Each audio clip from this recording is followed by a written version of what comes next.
जामखेडमधील आमसभेत रोहित पवारांचा संताप, नगर परिषदेच्या भोंगळ कारभारावरून अधिकाऱ्यांना झापलं, स्थानिकांनी आमसभेत मांडल्या होत्या तक्रारी। राज्यभरात अतिवृष्टीमुळे शेतकऱ्यांचं मोठं नुकसान, संभाजीनगर, नांदेड, हिंगोली, नाशिक, सोलापुरात हजारो हेक्टरवरील पिकांना फटका, शेतकऱ्यांची सरकारकडे मदतीची मागणी।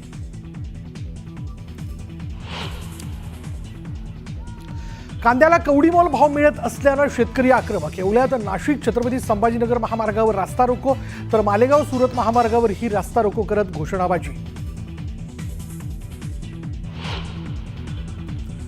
गोपीचंद पडळकरांच्या विरोधात राष्ट्रवादी शरद पवार पक्ष आक्रमक, सांगलीत टायर जाळत तर नागपूरमध्ये जोडे मारो आंदोलन करत नोंदवला निषेध।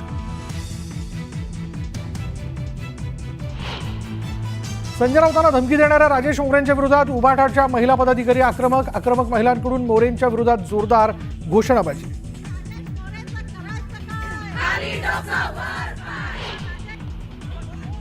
नाशिकच्या त्र्यंबकेश्वरमध्ये ठेकेदारांच्या गुंडांकडून पत्रकारांना बेदम मारहाण, त्र्यंबकेश्वरच्या शासकीय रुग्णालयात जखमींवर उपचार सुरू, भुजबळांनी घेतली जखमींची भेट।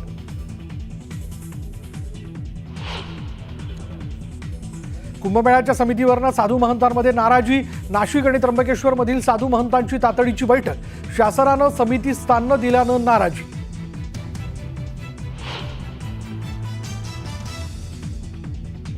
नागपुरात नवरात्र उत्सवावरून नवा वाद, गरब्यात मुस्लिमांना प्रवेश देण्यास विश्व हिंदू परिषदेचा विरोध, मुस्लिम तरुण गरब्यात आल्यास पोलिसांच्या ताब्यात देऊ, विश्व हिंदू परिषदेचा इशारा, सर्व गरबा आयोजकांना विश्व हिंदू परिषदेचं निवेदन।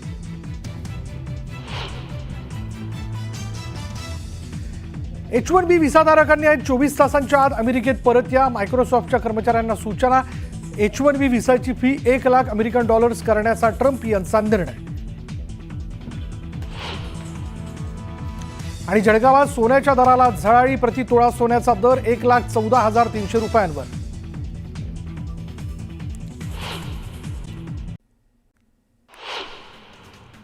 जामखेड नगर परिषदेच्या भोंगळ कारभारावरून रोहित पवारांनी मुख्य कार्यकारी अधिकाऱ्यांना खडसावले। नागरिकांच्या तक्रारीनंतर त्यांनी अधिकाऱ्यांना झापलंय, तातडीने नागरिकांच्या समस्या सोडवण्याचे आदेश दिले। साताऱ्यात शरद पवारांच्या राष्ट्रवादीने गोपीचंद पडळकरांविरोधात निषेध आंदोलन केलं। यावेळेला कार्यकर्त्यांनी पडळकरांच्या प्रतिमेला जोडे मारत जोरदार घोषणाबाजी केली।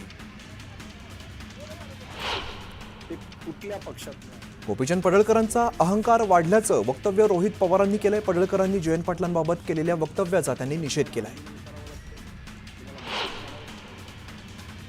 गोपीचंद पडळकरांना वरिष्ठांनी समज दिलेली आहे। जयंत पाटलांविरोधात केलेल्या वक्तव्यावरून रावसाहेब दानवेंनी ही प्रतिक्रिया दिली आहे।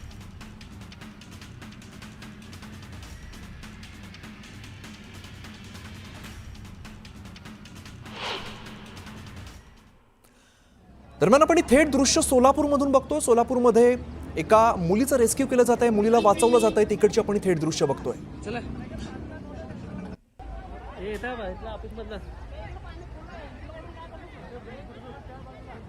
नदीतून वाहून जाणाऱ्या मुलीला वाचवण्यात येत आहे।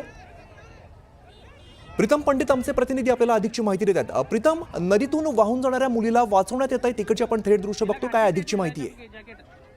नक्कीच पाहायला गेलं तर अमित, सीना नदी ही दक्षिण सोलापूर, उत्तर सोलापूर आणि मोहोळ तालुक्यातून वाहते। मात्र हे वडकबाळ गाव आहे ते दक्षिण सोलापुरातील सीना नदी काठी आहे। आणि या ठिकाणी आपण पाहू शकतो की ग्राम सुरक्षा दल आहेत, त्यातील ते 3 जे युवक आहेत त्यांनी जी वाहून जाणारी मुलगी आहे तिला रिस्क्यू करण्याचं मोठं काम केलेलं आहे। कारण ही मुलगी आहे ती सीना नदी पात्रात पडली होती, त्यामुळे जी वाचवण्यासाठी तिची धडपड सुरू होती। मात्र त्यात जे तरुण आहेत त्यांना ही मुलगी दिसली आणि त्यांनी तिला रिस्क्यू केलेलं आहे। कुठल्याही प्रकारची जी यंत्रणा आहे ती सक्षम असल्याचं या ठिकाणी दिसून येत आहे। तालुका प्रशासनाकडून ज्या सीना नदी काठचे जी गावं आहेत त्यांना सतर्कतेचा इशारा दिलेला आहे। जे शेतकरी असतील किंवा ग्रामस्थ असतील त्यांना नदीकाठी जाऊ नये असं वारंवार सांगितलं जात आहे। मात्र असं असलं तरी जे शेतकरी किंवा ग्रामीण भागातले जे व्यक्ती आहेत ते काही कामानिमित्ताने त्या नदी काठी जातात, त्यामुळे सीना नदी आहे ती सध्या दुतडी धरून वाहताना आपल्याला पाहायला मिळते। त्यामुळे अशा प्रकारचे जे कृत्य आहे ते आपल्याला पाहायला मिळत आहेत। मात्र असं असलं तरी ही तरुणी आहे ते वाचवण्यात आता ग्राम सुरक्षा जे दल आहे त्यातील तरुणांना यश आल्याचं आपल्याला पाहायला मिळतंय। निश्चित। प्रीतम, त्या मुलीची प्रकृती कशी या संदर्भात काही माहिती आहे का? नक्कीच आता तिला वाचवल्यानंतर तिला प्रथम उपचारासाठी जे रुग्णालय आहे तिथे दाखल करण्यात आलेले आहे आणि तिच्यावर उपचार सुरू आहे. मात्र सध्या तरी त्या मुलीची आहे जी प्रकृती आहे ती बरी होताना आपल्याला पाहायला मिळते. धन्यवाद प्रीतम या सगळ्या सविस्तर माहितीसाठी. बुलेटिनमध्ये आता घेऊया बातम्यांचा वेगवान आढावा. त्र्यंबकेश्वरमध्ये पत्रकारांना बेदम मारहाण करण्यात आलेली आहे. स्वामी समर्थ केंद्र जवळील वाहनांच्या प्रवेशाची पावती घेणाऱ्या लोकांना ही मारहाण केलेली आहे. जखमी पत्रकारांवरती त्र्यंबकेश्वरच्या शासकीय रुग्णालयात उपचार सुरू आहेत.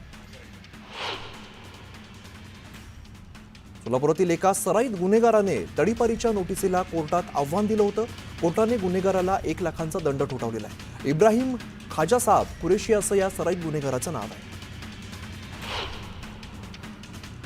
कोकणातील एका शिक्षकाला कोर्टाने 7 वर्ष सक्तमजुरीची शिक्षा सुनावली आहे. 53 दिवस गैरहजर राहून हजेरी लावल्यानंतर रयत शिक्षण संस्थेची फसवणूक केल्यामुळे ही शिक्षा सुनावण्यात आली आहे.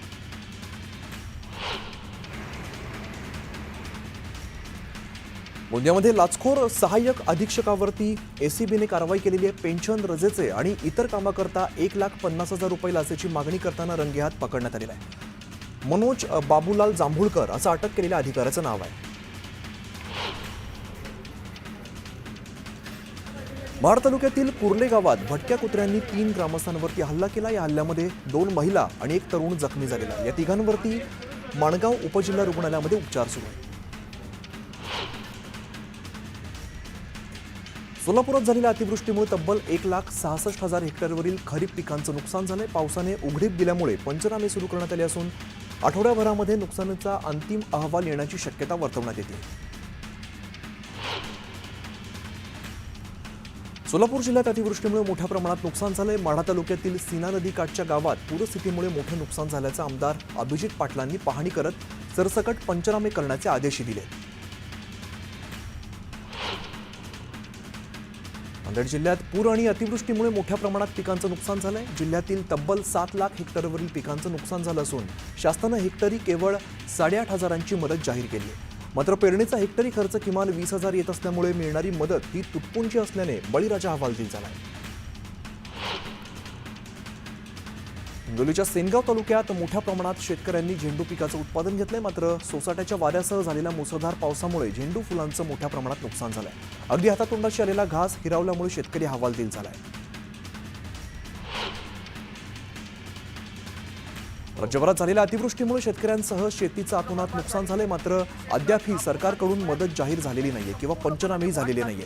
त्यामुळे सरकारनं तातडीने पंचनामे करून शेतकऱ्यांना दिलासा द्यावा अशी मागणी अजित नवलेंनी केली आहे. सोलापूरच्या अक्कलकोट तालुक्यात मुसळधार पाऊस बरसलाय. सतत पडणाऱ्या पावसामुळे शेतकऱ्यांच्या शेतात पाणी झालेलं आहे. शिरवळ बादोला या गावाजवळील रस्ता देखील वाहून गेलाय. गंगापूर तालुक्यातील शिंदेगाव परिसरामध्ये पावसाने हाहाकार माजवलाय. त्यामुळे मोठ्या प्रमाणात नुकसान झालंय. जवळपास 200 एकर शेतात पाणी साचल्यामुळे शेतकरी हवालदिल झालाय.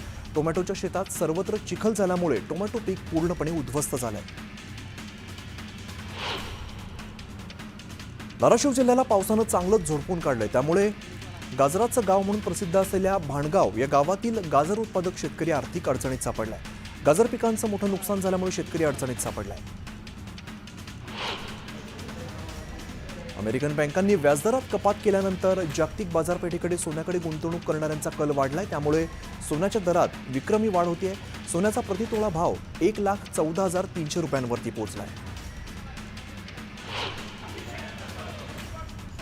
अमरावती सुपर स्पेशालिटी रुग्णालयातील 60पेक्षा अधिक डॉक्टर मागील 25 दिवसांपासून संपावरती आहेत. त्यामुळे तब्बल 200पेक्षा अधिक रुग्णांच्या शस्त्रक्रिया रखडल्यात. सरकारकडे 9 कोटींचं मानधन थकल्याचं त्यामुळे डॉक्टर संपावरती गेले. सिंधुदुर्गात मुंबई गोवा महामार्गावर तसंच ग्रामीण भागातील रस्त्यांची अवस्था दयनीय झाली आहे. या मार्गात खड्ड्यांचं साम्राज्य असल्यामुळे वाहन चालक त्रस्त झाले. यावेळी याचा निषेध करण्यासाठी प्रशासनाला जाग येण्यासाठी बॅनरबाजी करण्यात आली. परभणी जिल्ह्यातील कौसडी या ठिकाणी ग्रामपंचायत सरपंच पदावरून उच्च न्यायालय औरंगाबाद खंडपीठ सुरू असलेल्या खटल्याचा निर्णय आलाय. न्यायालयाने शेख मोबिन अब्दुल करीम यांची निवड योग्य असल्याचा निकाल दिलाय. समर्थकांनी गावात मोठा जल्लोष करत मिरवणूक काढली. बदलापूर शहरातील वडवली रहाटोली बारवी धरण याकडे जाणाऱ्या मुख्य रस्त्याची अक्षरशः चाळण झाली आहे। बदलापूर अंबरनाथ पालिका आणि MIDC प्रशासन या तीनही प्रशासनाच्या हद्दीच्या वादामुळे या रस्त्याकडे दुर्लक्ष केलं जात आहे। त्यामुळे खड्डे कोण भरणार या वादात रस्त्यांची दुरुस्ती केली जात नाहीये। परिणामी पावसाळ्याचे 4 महिने अशा खड्डेमय रस्त्यातून नागरिकांना प्रवास करावा लागतो। नाशिक जिल्ह्यातील ग्रामीण भागात कांद्याच्या दरातील घसरणीचा मुद्दा चांगलाच तापलाय। येवल्या पाठोपाठ आता मालेगावात सुद्धा कांदा उत्पादक शेतकरी आक्रमक झालाय। डोक्याला काळ्या फिती बांधत रस्त्यावरती कांदा फेकत मालेगाव सुरत महामार्ग रोखत आंदोलन केलंय।